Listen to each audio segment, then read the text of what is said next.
وزیر اعظم شہباز شریف کیا اپنے عہدے کی تنخواہ نہیں لیں گے؟ وزارت عظمیٰ کا منصب سنبھالنے والے پاکستان کے 23ویں وزیر اعظم شہباز شریف اپنے عہدے کی تنخواہ لیں گے یا نہیں، اس حوالے سے کئی قیاس آرائیاں کی گئیں، لیکن اب اس کی تصدیق ہو چکی ہے۔ یہ خبر تو سامنے آ ہی چکی ہے کہ وزیر اعظم ہاؤس کا کھانے پینے کا تمام خرچہ شہباز شریف خود دیں گے، لیکن اب وزیر اعظم کی تنخواہ کے حوالے سے مسلم لیگ نون کے رہنما اور سابق وفاقی وزیر عابد شیر علی نے بھی بتا دیا ہے۔ عابد شیر علی کا بتانا تھا کہ عوامی وزیر اعظم شہباز شریف اپنے عہدے کی تنخواہ مبلغ 8 لاکھ روپے نہیں لیا کریں گے۔ عابد شیر علی نے ساتھ یہ بھی بتایا ہے کہ وزیر اعظم شہباز شریف اگر یہ تنخواہ نہیں لیں گے تو ان پیسوں کا کیا ہوگا؟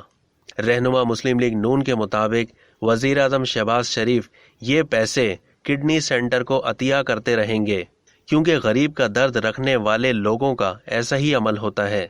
اب تک کے لیے اتنا ہی۔ مزید معلومات کے لیے ڈیلی جنگ کے یوٹیوب چینل کو سبسکرائب کرنا نہ بھولیے اور فیس بک کے پیج کو بھی لائک کرنا نہ بھولیے۔